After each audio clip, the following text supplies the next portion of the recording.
Madame, Monsieur, bonsoir. Voici les principaux titres de l'actualité nationale et internationale de ce jeudi 18 juillet 2013. Retrait de confiance à 3 membres du mouvement Tamarad.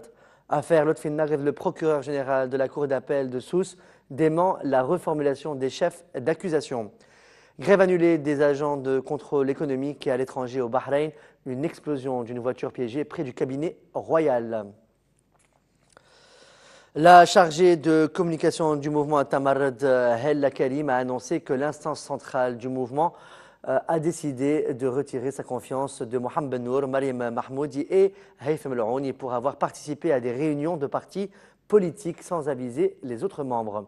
Hella Karim a expliqué que Tamarad est un mouvement pacifique constitué par des jeunes dont le seul objectif est de corriger le processus révolutionnaire.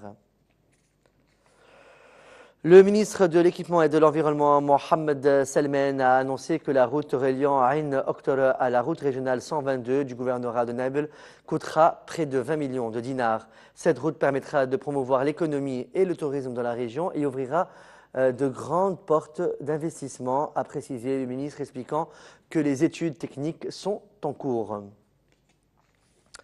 Les unités de sûreté spécialisées ont fait une descente hier, le 17 juillet, dans une maison dans la région de Ariana où ils ont saisi un pistolet et quelques munitions. Le procureur général de la Cour d'appel de Sousse, Abdelmajid Abeda, a démenti ce jeudi 18 juillet 2013 l'information reliée hier soir et faisant part de la décision de son parquet de reformuler les chefs d'accusation dans l'affaire de l'assassinat du coordinateur général de Nidé Tunis à Tataouine, Lotfi Naguib. Selon Abdelmajid Abeda, la Cour d'appel a décidé de transférer les accusés à la chambre criminelle au tribunal de première instance de Sousse pour être jugés en tant que criminels.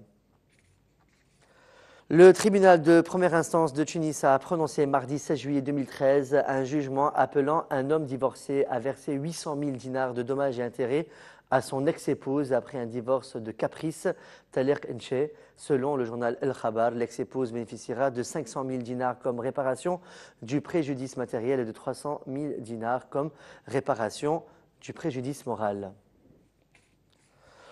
Le membre de la commission syndicale nationale des agents du ministère du Commerce, Hossein Dabbourki, a annoncé ce jeudi l'annulation de la grève des agents de contrôle économique prévue aujourd'hui. Cette décision intervient suite à une réunion de réconciliation entre le syndicat des agents économiques et des représentants du ministère du Commerce. Selon Hossein Dabbourki, la principale revendication des agents économiques n'est autre que la publication du statut régissant leur secteur au journal officiel de la République tunisienne, JORT. Les agents de la Société tunisienne des industries pharmaceutiques, la CIFAT, ont observé aujourd'hui, jeudi 18 juillet, un sitting au siège de la société revendiquant la démission du directeur général après les récentes nominations jugées illégales.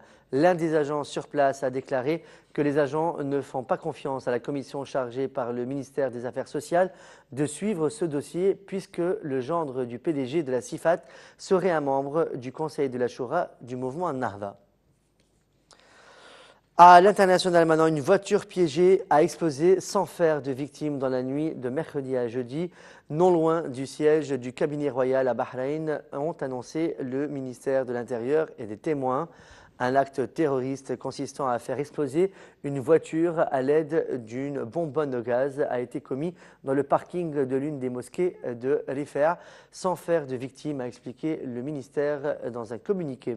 Selon des témoins, l'explosion a eu lieu près du siège du cabinet royal installé à Rifaa, une localité à majorité sunnite à quelques kilomètres au sud de la capitale de Manama. Une fillette âgée de 2 ans a survécu à une chute du 4e étage à Makarska, dans le sud de la Croatie, sur la mer Adriatique. La petite fille, qui a été grièvement blessée à la jambe après être tombée d'un balcon, a été hospitalisée, a déclaré la police croate sans fournir plus de détails.